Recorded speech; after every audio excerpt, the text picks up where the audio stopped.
Welcome, everyone, to the 12th session of the two-day-long World Sepsis Congress. Good morning, good afternoon, good evening to our speakers. I see they're online with us already. To our colleagues and friends who have joined us from across the world. We hope you're well, we hope you're safe wherever you are. Colleagues, my name is Fawzia Shafiq. I am the Global Associate Director for Health with UNICEF based in New York, and I have the pleasure of being your moderator for this 12th session. For those of you who've had time to do some reading, we are talking today about pediatric sepsis and the fact that the LMICs cannot wait for improved outcomes anymore. We have 12 amazing speakers with us who will be talking about this topic, this very important topic, from very different perspectives. And with that, I have the pleasure of introducing to you our very first speaker, Niranjan Kissoon. He is the current president of the Global Sepsis Alliance and is also the past president of the World Federation of Pediatric Critical and Intensive Care Societies, with several prestigious awards from AAP, ACCM, from India, 500 peer-reviewed publications, 80 book chapters, and a very instrumental role that he played in the World Health Assembly's 2017 resolution on sepsis.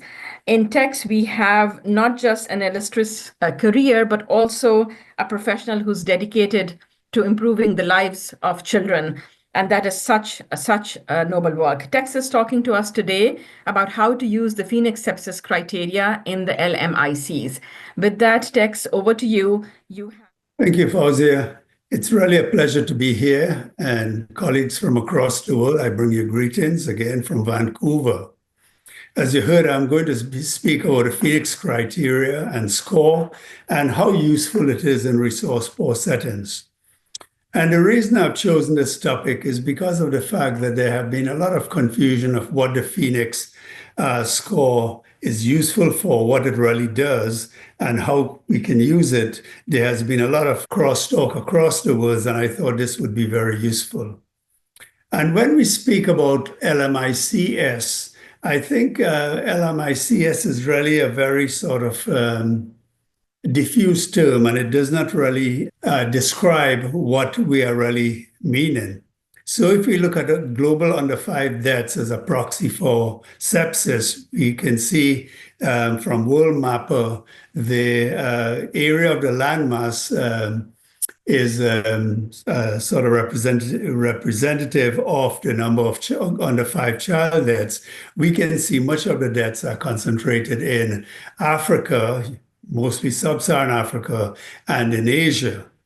And if we look at the resources available in these areas, the resources in those areas sort of very scant, so to speak, as compared to high-income countries. However, even within these areas, pockets of where you can get contemporary care as anywhere else in the world. So I think in terms of, instead of low and middle income countries as a whole, I think of resource-poor areas across the globe. So I'll be referred to most times as resource-poor areas. And what I mean by that is sort of health systems in which we are unable to provide the contemporary care because of lack of resources, be it personnel, drugs, etc. So the importance of the Phoenix criteria and score, for those who do not know what the score is about, the most important thing for us to realize is that childhood sepsis is a very common problem. And in fact, the Global Burden of Disease report in 2020 showed that there were almost 35 million cases of children's sepsis and almost 3 million deaths. So it's a very high sort of proportion of world deaths. In fact, almost 50% of cases of sepsis are in children. Well, the problem we've had is really determining what is sepsis. And I think to the clinician, if someone arrives in septic shock, it is very obvious to us, and some cases of sepsis. But it is a continuum of illness starting from fever, flu-like symptoms to sepsis, septic shock. And we have this issue of trying to get sensitivity for early recognition, but specificity for correct diagnosis. And there is always this delicate balance as to how much sensitivity we are willing to accept at the expense of specificity. The importance of diagnosing shock very early on is that response to treatment early on is very effective. And in fact, many deaths can be prevented. But once we go to late sepsis or septic shock, we are going to use much more resources and death is more likely to occur. Now, what we have had over the years is the International Pediatric Sepsis Consensus Conference, the so-called SIRS criteria. And the SIRS criteria has not really served us well when it comes to diagnosing sepsis. For instance, it's eminence-based. It has not been validated. We know that the SIRS response may be adaptive and not maladaptive. It has been inconsistently applied by clinicians and researchers. It has resulted in a wide range of sepsis estimates. The Surviving Sepsis campaign, in 2016, they sort of decided to put together a panel to decide what was the definition of sepsis. We agreed that sepsis is life-threatening organ dysfunction caused by a dysregulated host response to infection.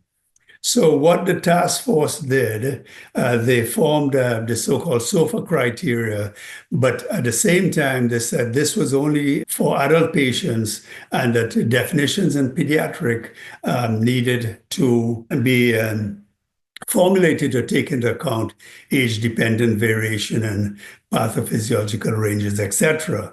So the adults was data-driven, not designed for children. It used data from high resource areas and it sort of provided us with a sort of method of diagnosing sepsis. So the adult provided to consensus conference for sepsis, which was at that time, as we said, for adults only. At the same time, there was a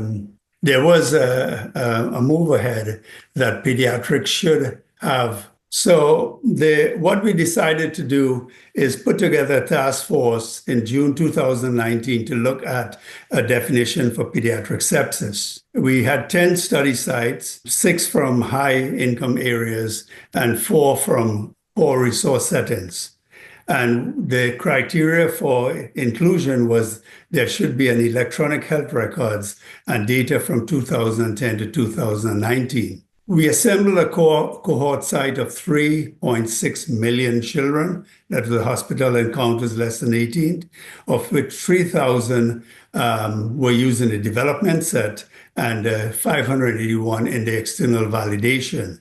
And one can see there were large numbers of patients with sepsis, 6% and 8% in each cohort.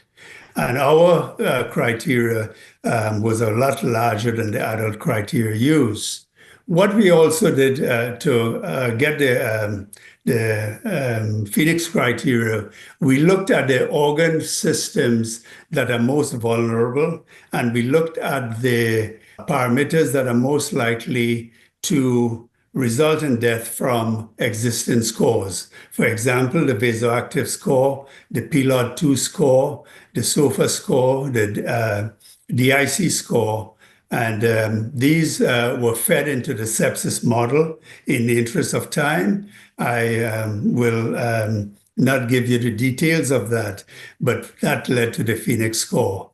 And when we say the best predictions, we were talking about predicting of mortality in infected versus non-infected patients, and the scores, as you can see here, that I just mentioned. The final resolution of our work was we developed the Phoenix score, which counted for points in 4 organ systems: respiratory, cardiovascular, coagulation, and neurologic.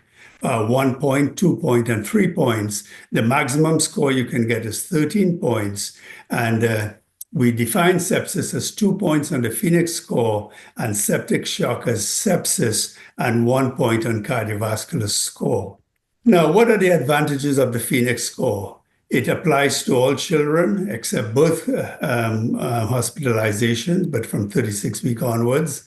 It is useful now. It abandons SIRS and severe sepsis. It gives us an objective way of looking at sepsis, which is life-threatening infection, and also septic shock. Now, what about in resource-poor settings? The fact is that we still have a lot of work to do. The data for Phoenix was derived in low middle income settings, but these settings had electronic health records and PICUs. And it is not the setting in the world where most of the children are seen with sepsis and most deaths occurs. There is also an inadequacy in the clinical definition of shock. So for instance, if we look at low resource areas, blood pressure is not routinely measured. And in fact, blood pressure was de-emphasized as a criteria for shock in children. And I think if we are going to use blood pressure in resource-poor areas, we'll have to provide the appropriate equipment and also train a lot of individuals in the interpretation of blood pressure in children. Similar as lactate is not widely available, and the use of inotrope, an inotropic score, as part of the shock definition will not be very useful in poor settings where inotropes are not available. The other issue is the use of the CNS evaluation, because the Phoenix score uses a Glasgow Coma scale, whereas in most parts of the world, the alert verbal pain or unresponsive or the Blantyre score is used. And we'll have to find some way of translating global Glasgow Coma scale score to those scores. And we need to address interchangeability of and validation of the criteria variables, because obviously one size will not fit all. The other thing is that the Phoenix score in resource-poor settings, there is discussions whether it can be used as an early warning tool or screening tool. And I would say absolutely not. In resource-poor settings where there are no ICU supports and limited resources, we cannot use the tool because the Phoenix criteria is based on predicting death. And in low resource areas, we need to go upstream and prevent deaths. So we need ways to identify children at high risk for developing sepsis prior to very overt organ dysfunction. So it is useful in poor settings because it provides a standard to track scores, monitoring, interventions, and basically we standardize a benchmark. And these benchmarks are very much more useful as an inclusion criteria in some research studies, epidemiological studies, and some outcome studies. And it gives us a common language for surveillance definitions and criteria. So in conclusion, I would say that the Phoenix is a major step forward. It is the best we have compared to all other scores, but it has limitations. The growth in digitalization across the world will offer us an opportunity to innovate in data for clinical care, for policy agenda, economic indicators, and standardization, as I mentioned. But the final chapter is not yet written. Thank you very much. Thank you, Tex. That was a lot to take in, but very interesting.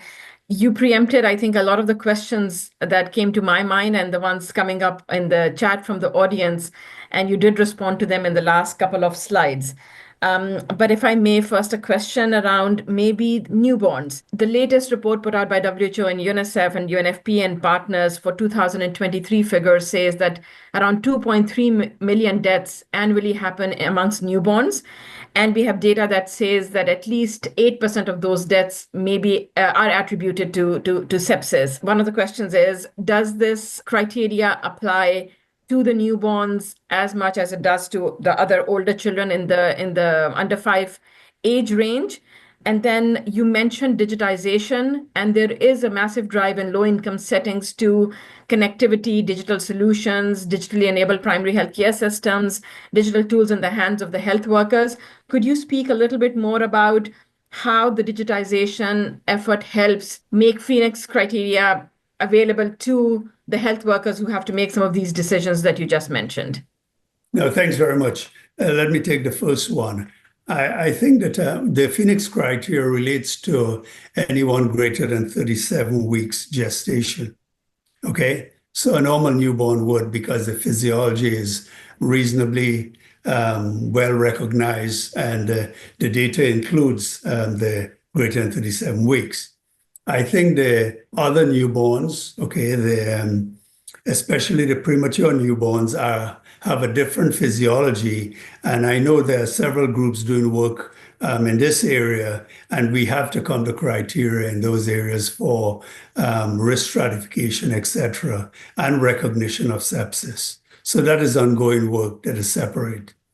I think that you're right in saying that the digitalization is an exciting time that we have right now. And I think where the digitalization would help us is, one, if you look at it, we will have data in many centers across the world that can be collated, that can be transferred, we can use similar languages and data dictionaries to collect data and then make sensible decisions. At the same time, the Phoenix score, what we are doing now, there's some work in our center where we are developing an app, which a Frugal app, where you can ask a series of questions within healthcare systems, and it gives you an instantaneous idea of what the Phoenix score is on those patients. So you can then, again, the Phoenix score is good for risk stratification, those who are more likely to die. So I think digitalization is going to make it very easy with apps, but we still have to look at, especially in the resource poor areas, to really look at criteria that will replace, as I said, some of the criteria like the GCS, et cetera. So we have to find ways of looking for equivalence, so to speak, or find frugal criteria to get, so-called in my mind, a frugal Phoenix score. Thank you, Tex. I do have one other question posed by a colleague from Saudi Arabia. It's fairly technical. I'm going to simplify it because I know we have a mix of audience here.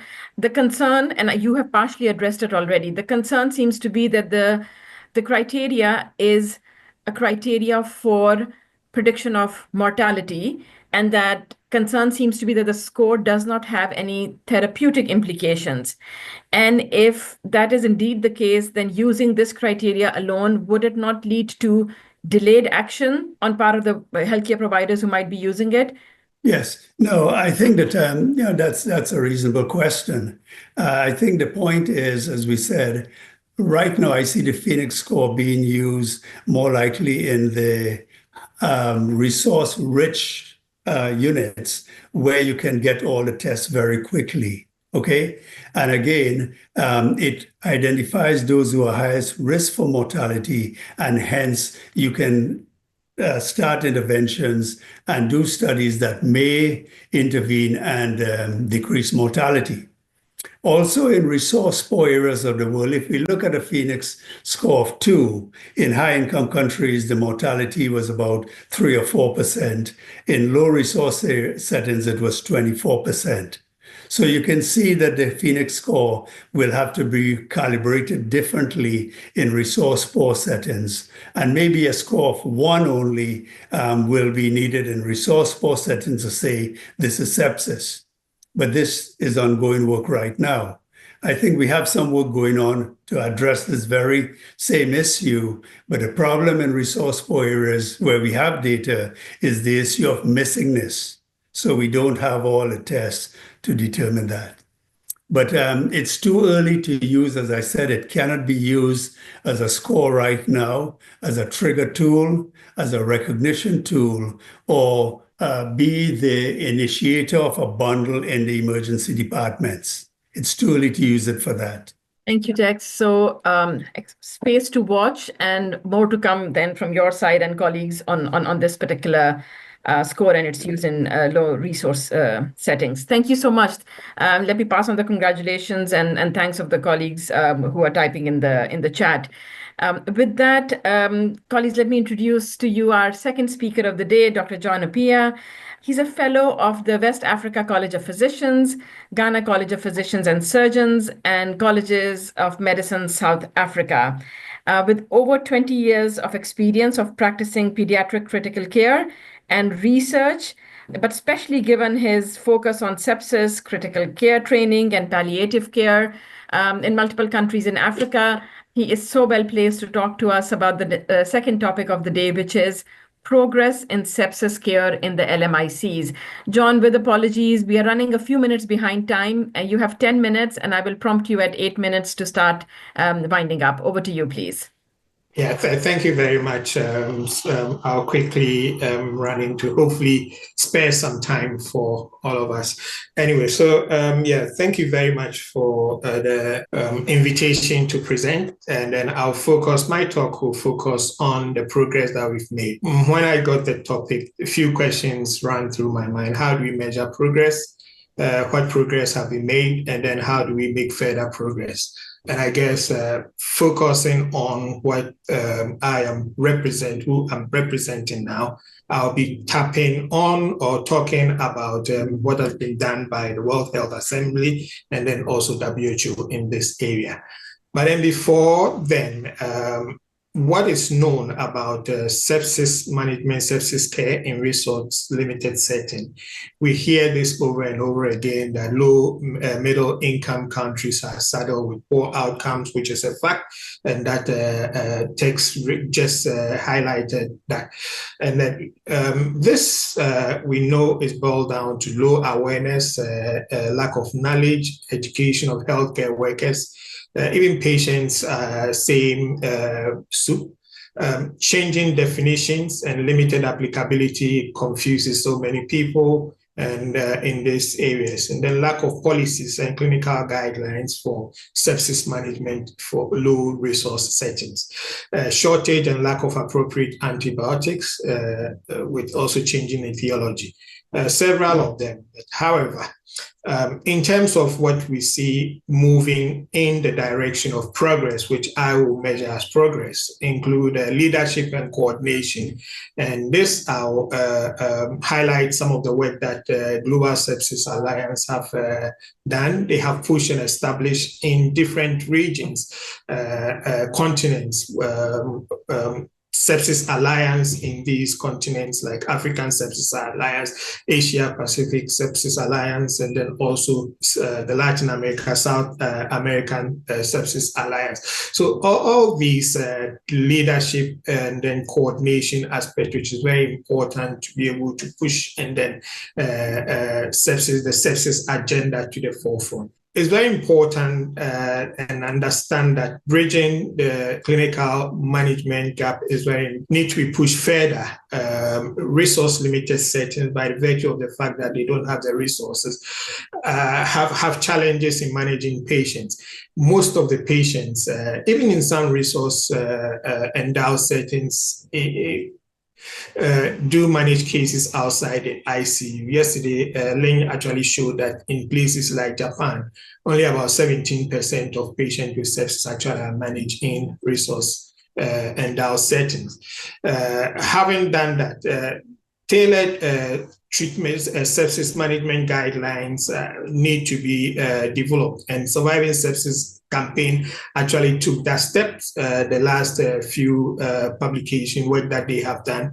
And then also SLACID from Latin America also have done something to focus in the area where they are done. So these contribute towards the progress that we are slowly managing. And looking at other areas in terms of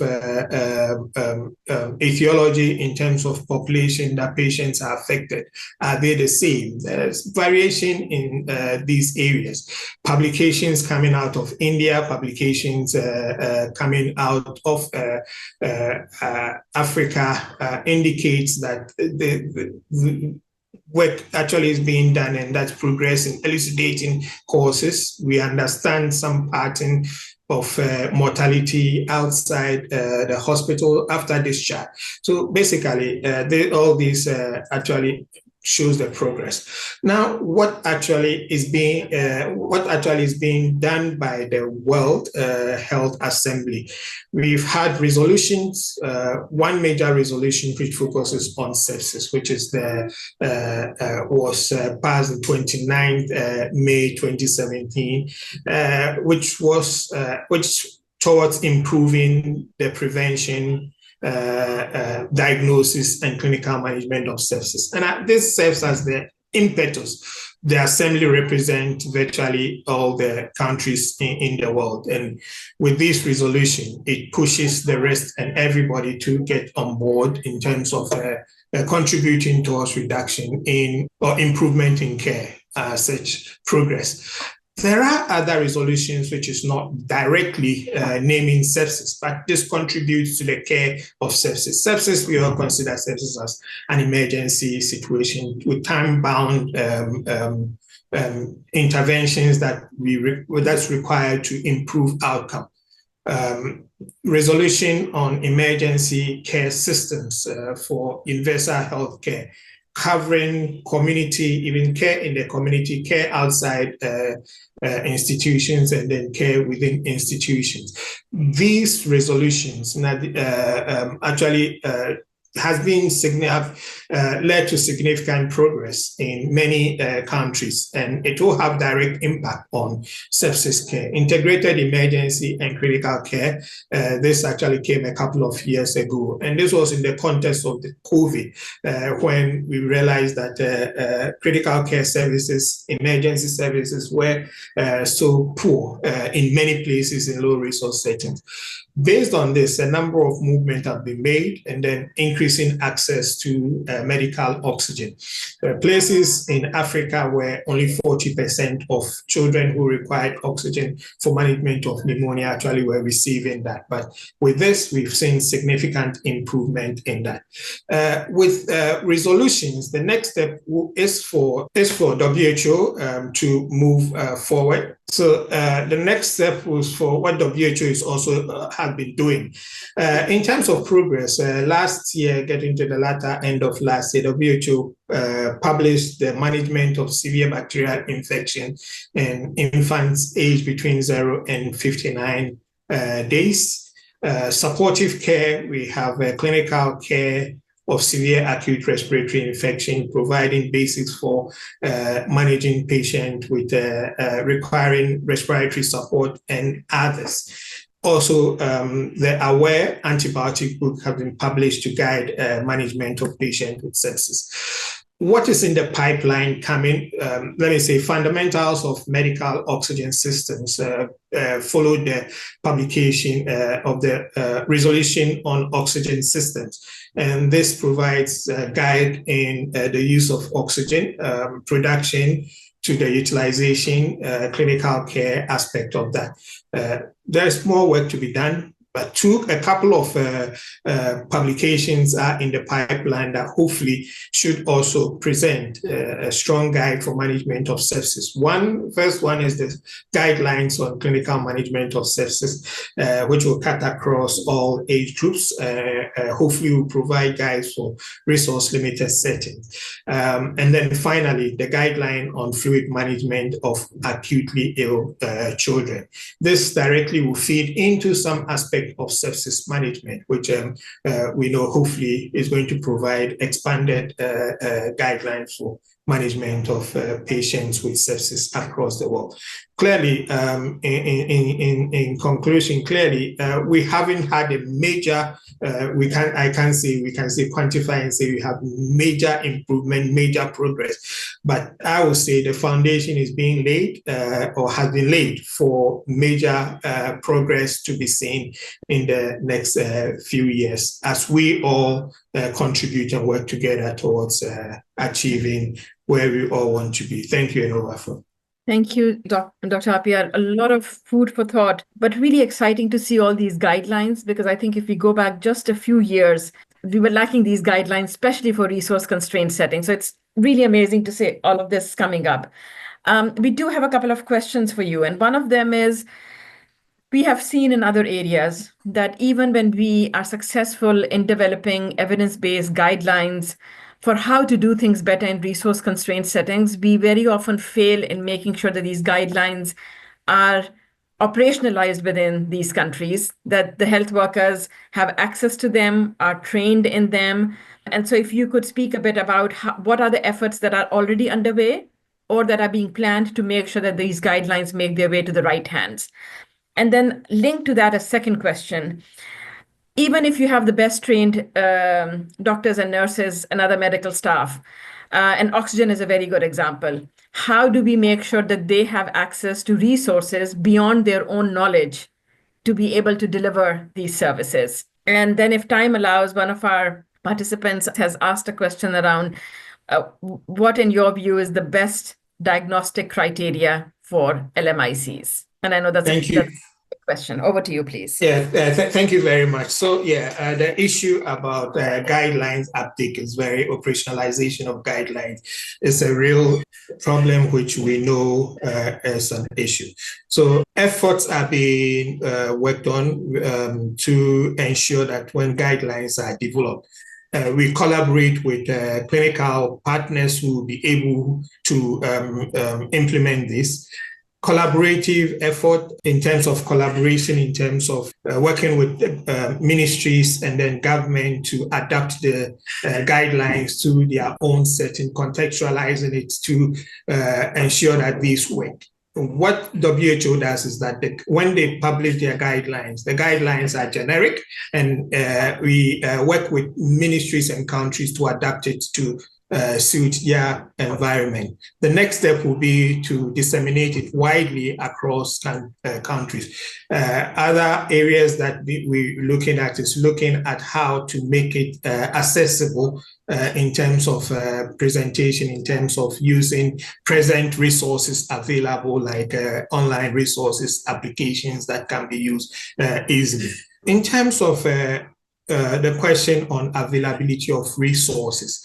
If we take COVID as an example of what can be done, during the COVID period, a lot of goodwill, and WHO, in fact, was able to work with several partners to improve the oxygen situation, for instance. We improve in many places high care unit and ICUs, refurbished high care unit and ICUs. It's up to government, it's up to organizations to move in these areas to provide additional support, assist government, urge government to be to enable them provide the needed resources, not only resources ICU per se, but drugs, diagnostic devices.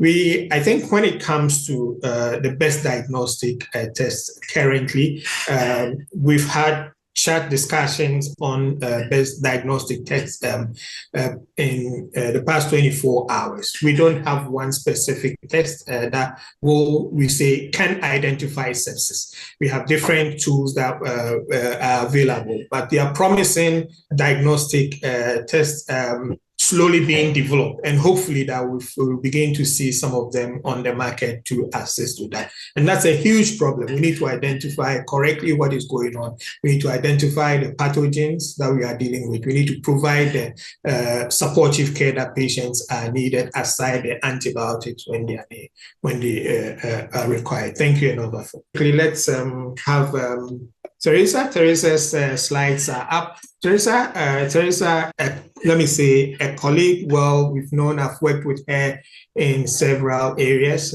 She's passionate about pediatric critical care. She's done several work in this area. Teresa is from University of California, San Francisco. Teresa? Thanks, John. Yeah, it's my pleasure today to present on the progress of personalized care in resource-poor settings, the Omics. Just a small topic, no big deal. I do receive project funding and salary support from the National Institute of Allergy and Infectious Diseases. This is the sepsis chain of survival, and what this is showing is that interventions that we know to work to decrease morbidity and mortality associated with sepsis. So it's things like early recognition, source control, and appropriate fluids, oxygen, and antibiotics. And while these are proven interventions, it does bring to mind the fact that current sepsis management and guidelines is primarily supportive care and not definitive care.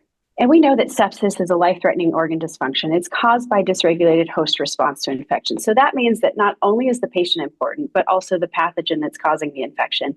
And then there's the host-specific factors. So how old are they? What's their access to care like? The timeliness of interventions, and then their personal comorbidities play a role as well.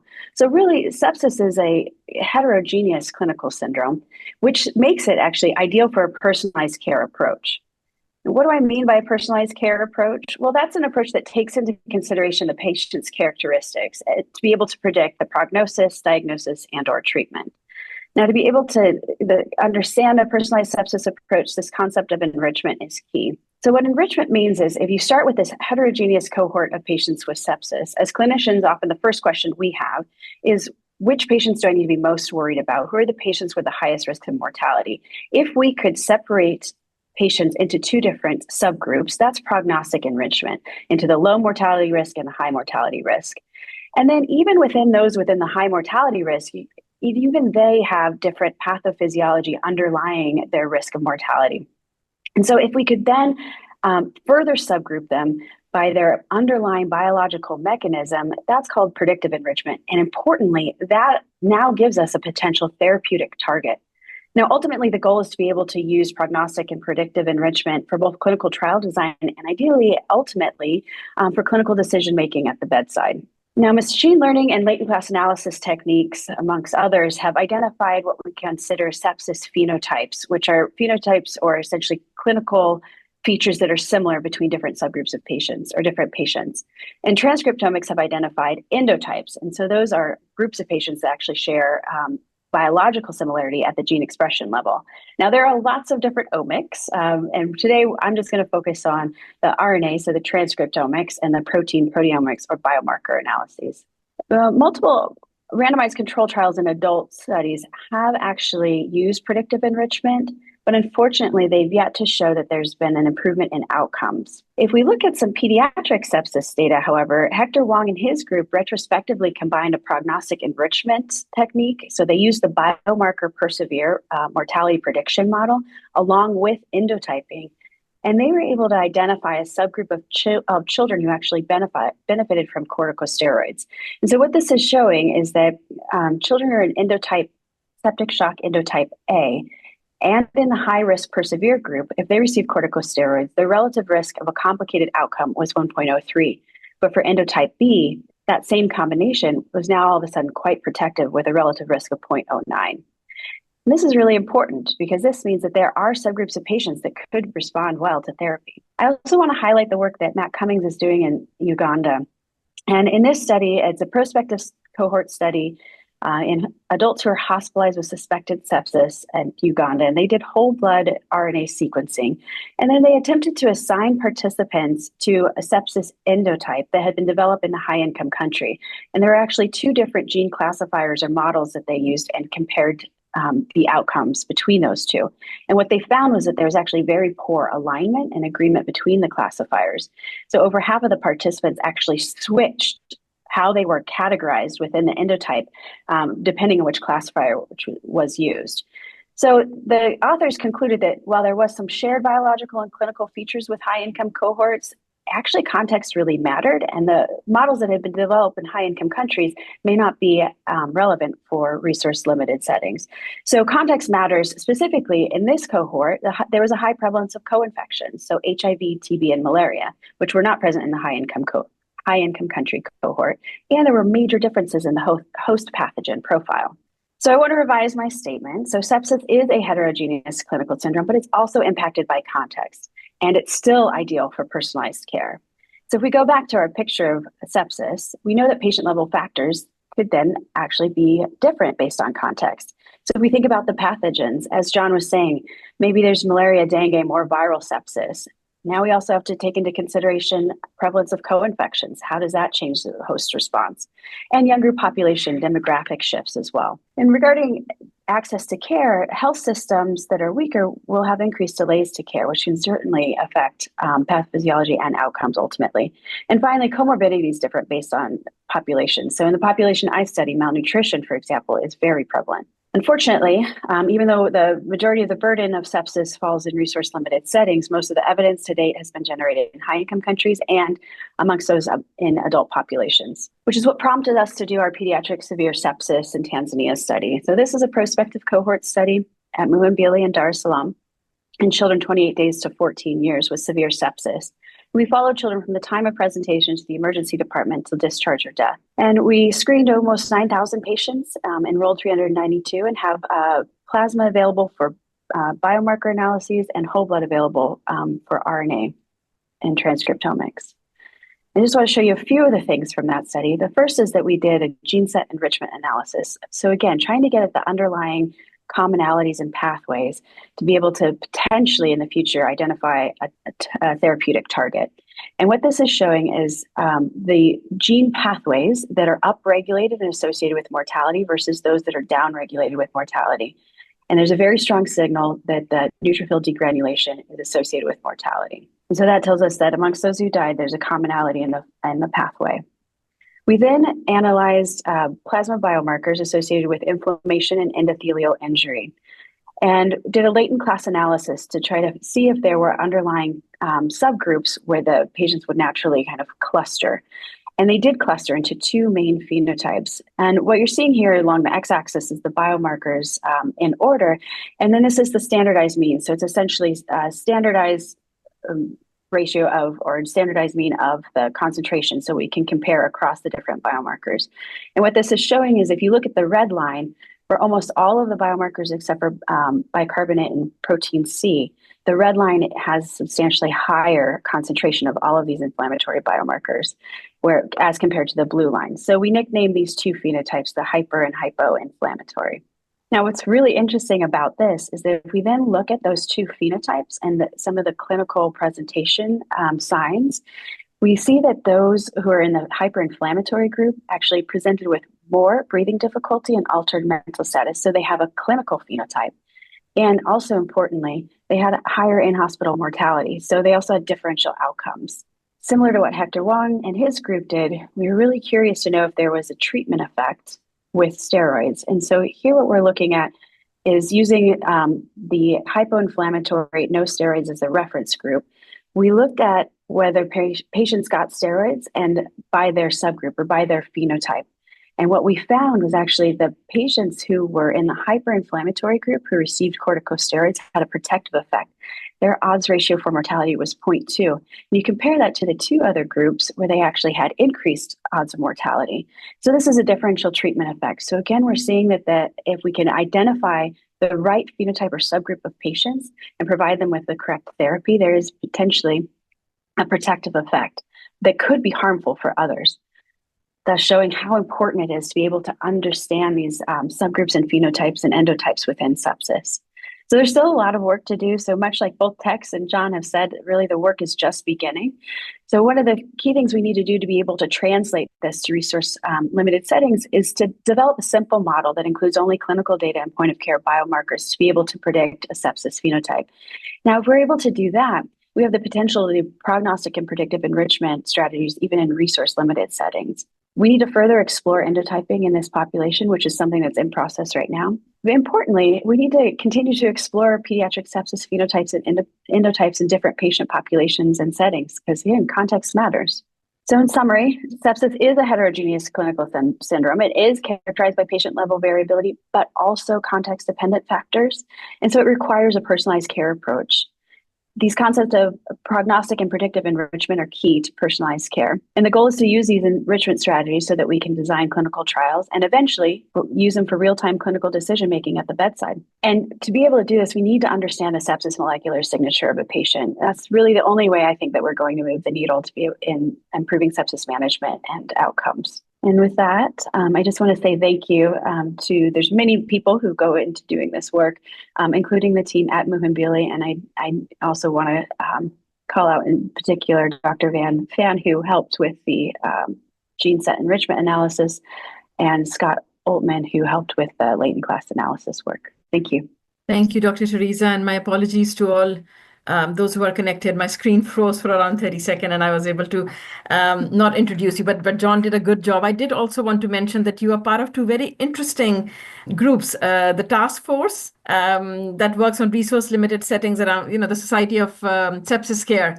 And then the other group that's working on the Pediatric Acute Lung Injury and Sepsis Investigators group. And the reason I mentioned these two groups is in our way of working, we're often thinking of, are there groups that are looking at very specific settings and very specific needs of those settings? And so was very excited to read about these two groups as well, and will reach out for more information. I see we have colleagues connected from multiple countries where what you have spoken about, and you mentioned Uganda and Tanzania specifically.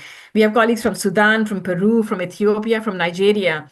So my question is, given that you've acknowledged that we have limited data and limited research done in resource poor setting and have a long way to go, but then you also acknowledge that in these settings, we want to limit our decision making to clinical data and point of care biomarkers, and because that's all that we would have access to in these settings. If there are colleagues connected from countries where there might be interest in being part of this research and in taking this work forward, what would be your advice to them? Yeah, I think it's really important. So as I said, the context matters. And so to really understand how important all of these host pathogen interactions are interplaying, I think we really need a network, a global network of pediatric sepsis sites and studies to be able to do this. One site alone, we might be able to uncover something that's specific to that particular population, but we really won't understand it on a larger scale. So I think we need to work together that in terms of advice. So being able to form networks, either formally or informally, and sharing resources. And the other piece of advice I have is that I think we should partner with our adult colleagues as well. So I think that adult studies are often have more infrastructure and funding. And if there's a way to expand the work that they're doing to include pediatrics, then we can leverage some of that. Thank you, Dr. Teresa. And one very quick reflection, there are groups such as the Global Initiative on Every Woman, Every Newborn, Everywhere, or the Child Survival Action Group that exist. And I'm guessing you're already working closely with those groups, but maybe there is need for reach out and connection with them as well. Thank you so much for your presentation and comments. And Marvin, I'm guessing these are going to be available to the colleagues who are listening in because there is interest in further looking at those details. I know some of the data is not yet published, but once it is published, we look forward to receiving it through the Global Sepsis group. With that, if I could introduce our next speaker of the day, Dr. María de Pilar Arias, who is the coordinator of the Committee of Artificial Intelligence and Data Science of Latin American Society of Pediatric Intensive Care. It's a bit of a mouthful, but a very, very interesting area of work, given that in LMICs, in all areas of public health, especially around pediatric care, there is now a look at how artificial intelligence could help benefit us in these resource poor setting. Our speaker, Dr. María, is an attending physician at the Children's Hospital in Buenos Aires, Argentina, and her areas of expertise and research are prediction models for quality benchmarking in intensive care. She's talking to us today, as you can see on the screen, on helping us answer the question of, does AI offer benefits in resource poor settings? Dr. María, over to you, please. Thank you for the invitation to participate in this Congress. And as we know, sepsis continues to be one of the leading causes of mortality worldwide, and especially in low and middle income countries. And this presentation, I would like to explore whether artificial intelligence can offer real and meaningful improvement in outcomes for these settings, and how to ensure that those benefits are not only theoretical, but they are truly implemented. I have no conflict of interest to disclose. And let's begin with some numbers. As the Global Burden of Disease study reported, 41% of incident sepsis cases and 26% of deaths, near 3 million, occurred among children under 5 years old. These deaths occur most in low-resource settings and rural areas. The key challenges in these settings are limited healthcare infrastructure, delayed diagnosis and treatments, and also shortage of trained healthcare personnel. We have an urgent need of innovative solutions for prevention, for early recognition, and also for treatment. With recent years, artificial intelligence has emerged as a valuable tool to improve outcomes in healthcare, and sepsis has not been an exception. When we talk of artificial intelligence in sepsis, we talk about machine learning algorithms that are systems capable of analyzing large and complex datasets to uncover clinical patterns and support frontline decision making.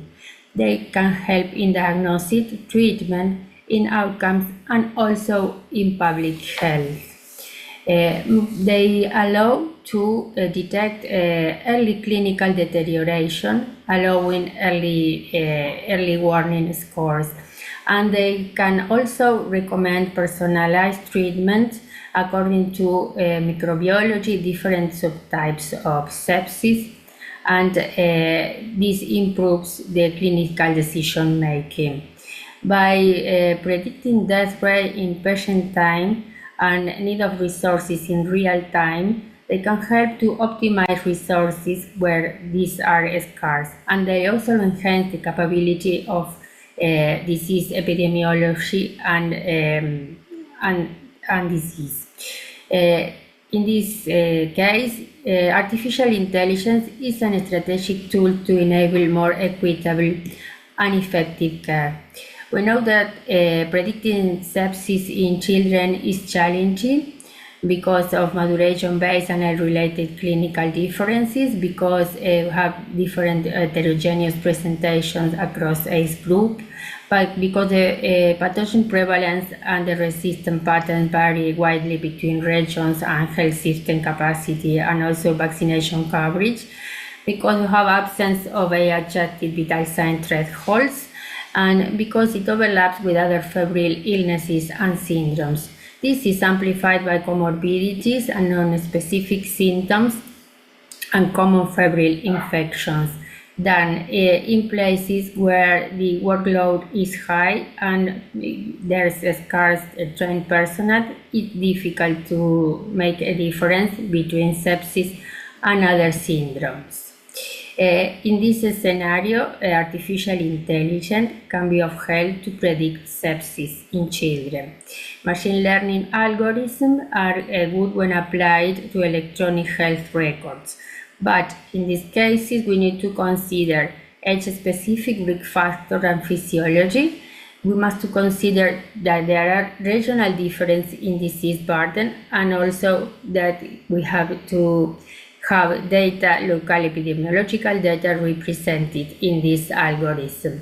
An interesting scoping review published by Tennant last year showed the landscape of machine learning for predicting neonatal sepsis in children.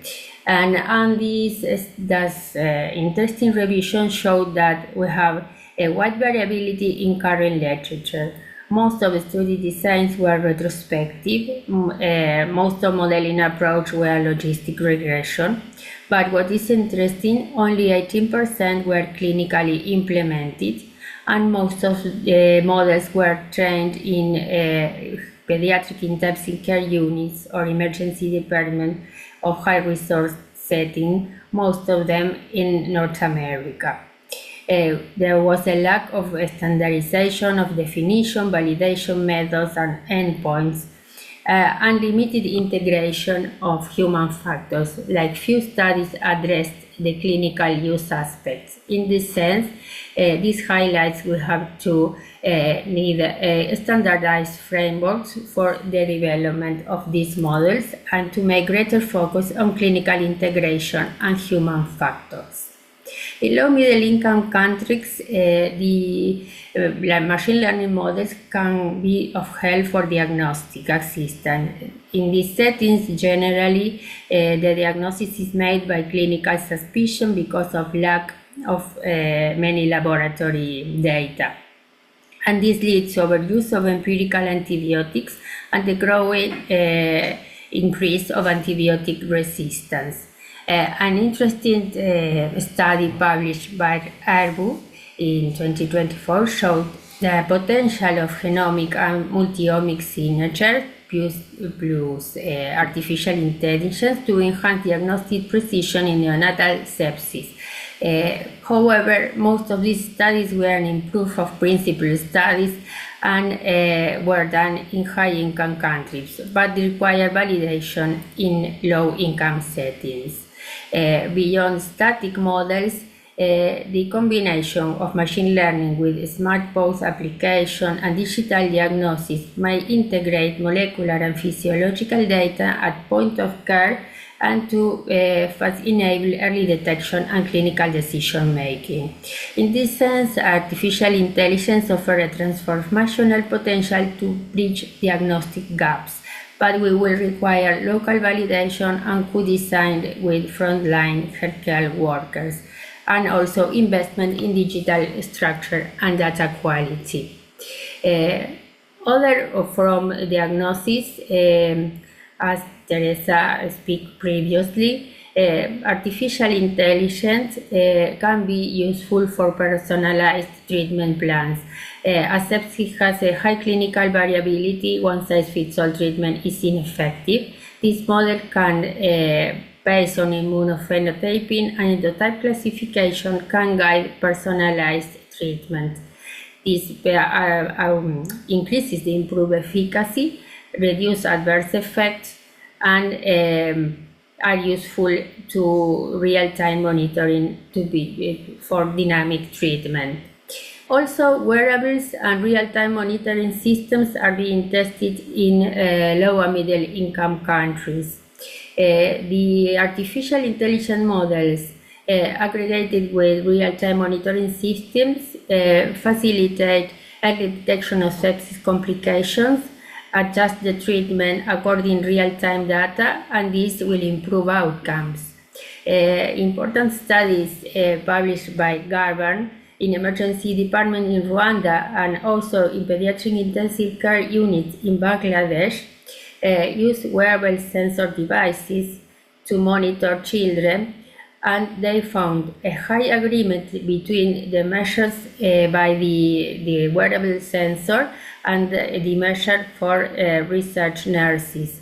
And the models developed using data collected from these devices were able to predict advanced sepsis a pair of hours earlier than clinicians.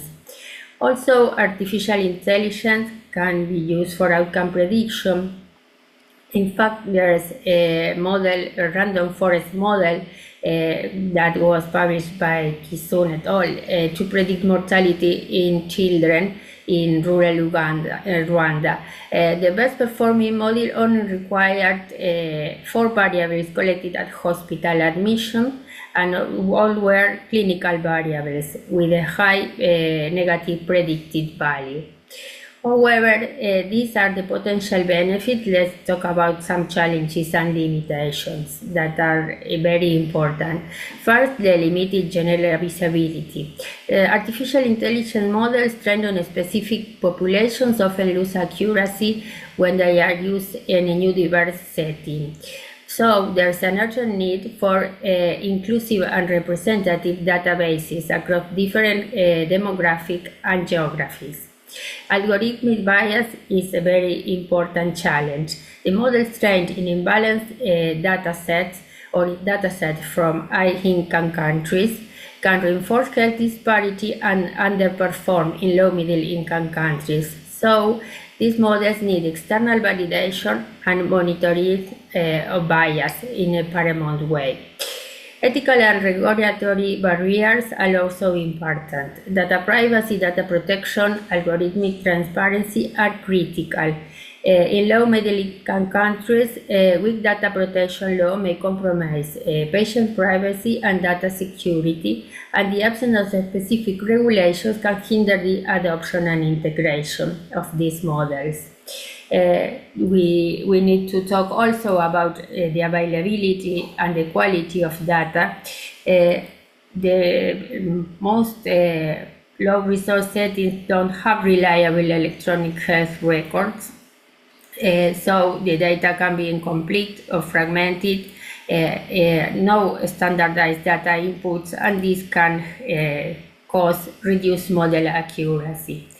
We must take into account also infrastructure limitations with the need to use artificial intelligence adapted to low power offline environments and to prioritize simpler models aligned with the specific demands and local capability. Not less important is the cultural concerns, because sometimes there's resistance to change or fearing for replacing human judgment. The clinicians must understand the decisions made by the artificial intelligence models, by the outputs, so to implement and trust in them. We need for artificial intelligence explainable, not black boxes. And the last but not the least is the lack of skilled personnel and digital literacy, not only in healthcare personnel, but also in the populations. So what should we do to maximize the benefits of artificial intelligence in low-middle income countries? In summary, I must say that it is not necessary to build better models. We need to have better healthcare systems. And this will be done by capacity building, training local healthcare workers in artificial intelligence tools to ensure sustainability.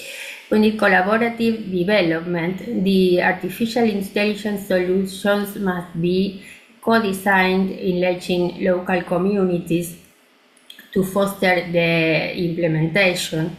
Need to build multidisciplinary collaborations, combining expertise from clinicians, engineers, and healthcare professionals. That is critical. Models must not be done only by engineers. We need policy support. The government should create frameworks that promote the integration of artificial intelligence while safeguarding ethical standards. Artificial intelligence technology must be accessible where they are most needed. Also, we need investment in local data and infrastructure and prioritize open, shareable artificial intelligence models. As a key message I would like to share is that artificial intelligence holds promise in transforming pediatric sepsis management in low-resource settings.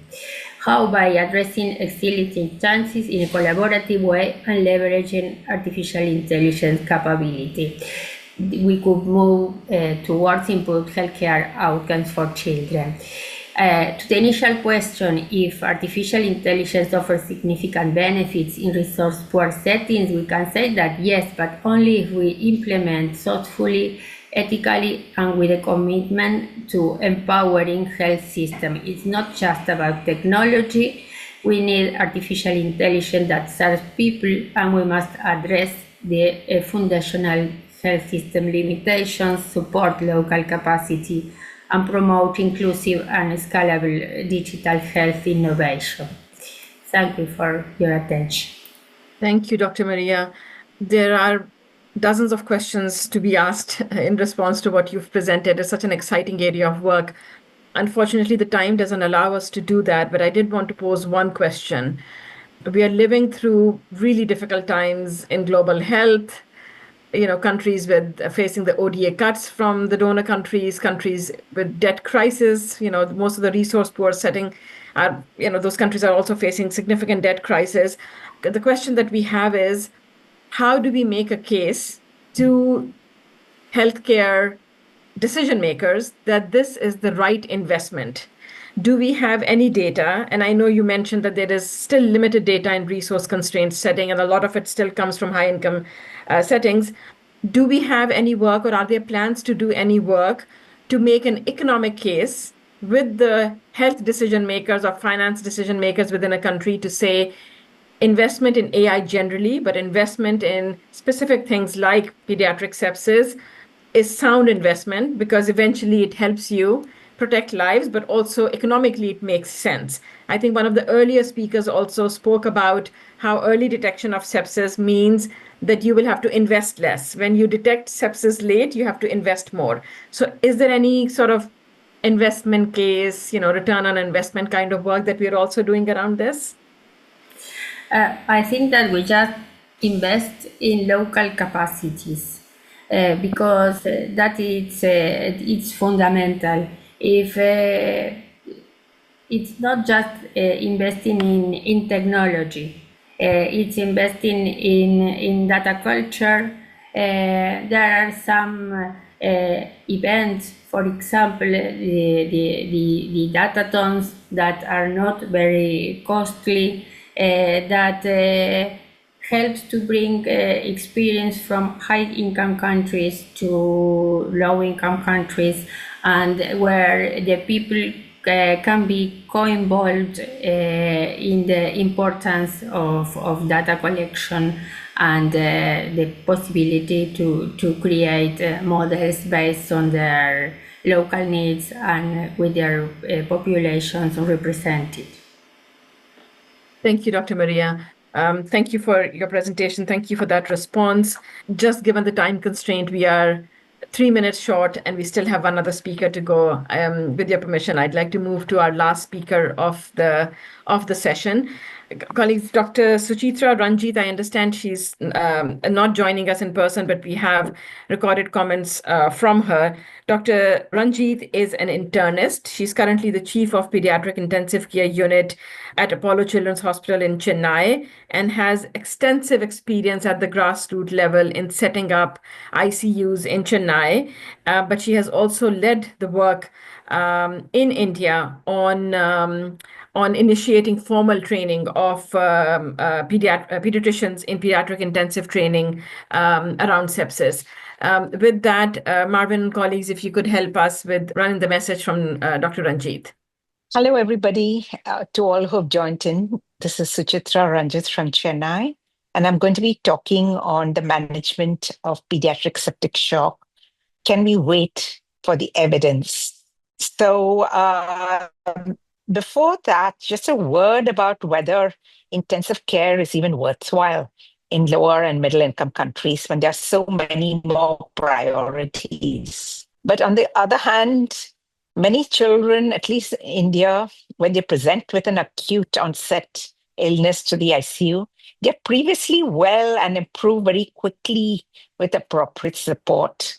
And it's usually very simple, low-cost interventions that works very well. And it's certainly no time for these children to die. And I've just got a couple of pictures of two children, one who has had a severe electrocution injury and cardiac arrest, another with severe dengue shock. And there she is in Japan on a work visit to Japan. So just examples of the fact that intensive care works. And there's a lot of riders on this. Let me now change gears and back to my talk. And the content is really based on some very controversial papers, which received a lot of pushback throughout the whole process. It was with the help of my good friend Tex Kissoon, who helped me publish and impressed the fact that the best way to silence the critics is actually get your work published. So coming to septic shock, early recognition is challenging, but it's most important to decrease mortality, because when you recognize them early, the mortality just about 8% wherever you are in the world, but as it goes right up if they present with fulminant multi-organ failure. So once recognized, they need all the vitals and organ support, antimicrobials, but I'm going to focus more on fluid boluses and vasoactive titration. Fluids in septic shock, it's such a simple treatment, so cheap, available everywhere in the world, can be administered with very little training. But there are three problems and in septic shock that it's unpredictable whether it's going to work or not. And 50% it might work and 50% is not going to work. the response can be short-lived, and there can be quite a few unintended consequences far beyond fluid overload. And this is one of my favorite slides, a child who is getting pretty much all the resources in the ICU. And this is to illustrate that aggressive fluid loading in the initial hours can keep the ICU very busy for the next few days, but maybe not in the best interest of the patient. The child might need more of rescue ventilation, inotropes, rescue dialysis, and of course, longer ICU stays and worse outcomes. And perhaps we should be breaking these bad habits in the first place. So the world, I think, is changing a little bit towards earlier vasoactives. And then comes the question, are you going to pick epinephrine or norepinephrine? The world is polarized. There's two camps. But I have a confession here. The choice of vasoactive is difficult, but only if you think it's difficult. The adult intensivists may be a tiny bit smarter than us, and their algorithm is just start epinephrine for all patients with septic shock after the fluids. We did test this approach in our patients about a decade ago, and we found that early and low-dose norepinephrine resulted in improved tone, filling, and flow. So tone meaning the vascular tone improved, therefore the blood pressure improved, increased venous tone improved the venous return and the filling parameters or the stroke volume. And norepi also has very mild beta-1 effects, which improve the flow and the forward cardiac output. So if your decision-making is unclear after the initial fluid bolus, there's no need to stress. Maybe you could consider norepinephrine at a low dose. The key is to start low and gradually titrate depending on the response or lack of response. But wait, what about norepinephrine in patients with septic myocardial function? Will it not harm these patients? As I said earlier, norepinephrine does have a slight amount of inotropy, minimal chronotropy, and maintains coronary perfusion pressure. So it actually improves cardiac function without increasing the demand. So a stronger inotrope might increase every heartbeat is increased contractility, and a faster rate is going to increase the myocardial demands to a great extent. Not really what a failing myocardium needs. We could show that low-dose norepinephrine increased preload and cardiac output in mild cases, whereas in severe dysfunction, we needed to add a more inotrope. So a pragmatic approach would be to address the airway, oxygen, provide oxygen, etc. Initial 10 mils plus 10 mils of crystalloids, and repeat if there's a fluid losing state.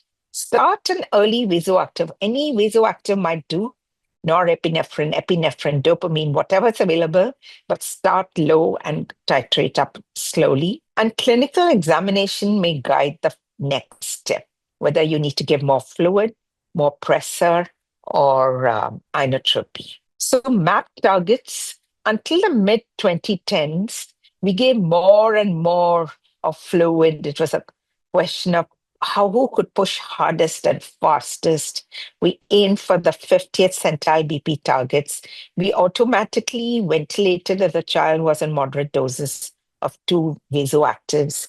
This meant more sedation, lower blood pressures, more vasoactives, and therefore automatically more organ support and longer ICU stays. The last 10 years, things have changed. We are aiming for lower blood pressure targets. We are giving less fluid, even if the blood pressure is low.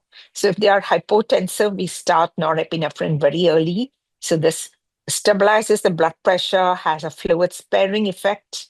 We aim for lower blood pressure targets. Intubate only if they are unconscious, if their GCS is low and they can't protect the airway or their lungs are really distressed. This approach overall, you can imagine there's requirement for less sedation. We run the vasoactive doses at a low dose, less of ventilator-associated pneumonias, shorter ICU stays, and much lower costs, although we haven't looked at it yet. So which hemodynamic monitor is best? We rely on a high volume of low tech and a low volume of high tech, and that seems to work in the majority of patients. We do a lot of bedside echocardiography right from the time they arrive in the emergency room, and repeat this very frequently to titrate our therapy, especially if children aren't doing well. It's particularly useful if used early and before and after any intervention. The last part of my talk is on refractory shock. So we studied a small series of 10 children with refractory shock and found that commonest cause was catecholamine-induced myocardial dysfunction. So we're giving agents to improve the cardiac output and forward flow, but we might actually be worsening shock. This is very well described in adult patients, not so much in children. Physicians commonly prescribe more fluids, pressors, and inotropes when the shock is not getting better. But we need to remember that higher doses, even moderate doses, can lead to a myocardial supply-demand mismatch and worsen shock, and epinephrine may be the main culprit. So it's nice for the patient's heart if we try to remain at less or equal to 0.2 mics per kg per minute. Of course, if the child is really not doing well, going south, we might have to dial up that agent. Mix and match using agents with alternative mechanisms of action can minimize the impact of one agent. So diastolic dysfunction is often missed because the focus is always on systolic dysfunction. And there's also dynamic left ventricular output tract obstruction, which is often missed. And this is my last slide. Provision of intensive care in LMICs. Yes, it is worthwhile. Early recognition is a game changer but needs work. Once recognized, organ support needs to be individualized. Fluid boluses go low and go slow. Vasoactives start early and titrate gradually. Norepinephrine in septic myocardial dysfunction. Yes, it may work, but we need to monitor the patient. Early septic shock support 101 as a simplified approach provided. MAP targets lower may be better, and bedside echocardiography expertise needed. Catecholamine excess, don't fan the flames. And finally, how much longer? None of these have evidence in the way of randomized controlled trials. It's already 2025. How much longer are we going to wait for evidence before we implement these into bedside practice? Thank you very much. Thank you, Dr. Ranjit. There are some very interesting and important questions coming up. So I'm hoping that the organization committee will get back to the colleagues who've asked those questions. We have taken 25 years to reduce under 5 mortality by half to 4.8 million children under 5 dying mostly of preventable causes in 2023. The discourse within the child health world is we do not want to take another 25 years to bring about another 50% reduction. We have to do it better. We have to do it faster. And sepsis has such a huge role to play in both helping us reduce the mortality amongst newborns, but also amongst the older children. Our speakers today have spoken to us about how to identify sepsis earlier and how to predict its outcomes better. The conversations around the Phoenix score and also around the use of AI. We have our speakers speaking to us about differentiating the treatment given both phenotypic and enotypic data that's available to ensure better outcomes. We have had speakers speak to us about the guidelines that are now available to both identify, treat sepsis, to have better outcomes within a health system that provides a supportive ecosystem for sepsis, addressing sepsis. And then finally, with our last speaker, we heard how some of those guidelines are being put in action in the most resource-constrained settings. So with a huge thanks to the 5 speakers that we had today, to the organizers of the World Sepsis Congress. With thanks to the sponsors who have made it possible, we would close this session encouraging all those who are attending to please visit the website, please sign the World Sepsis Declaration, and please follow the group that is doing such important work on their social media and contribute as and where you can. Thank you, everyone. Thank you, speakers. Thank you, organizers.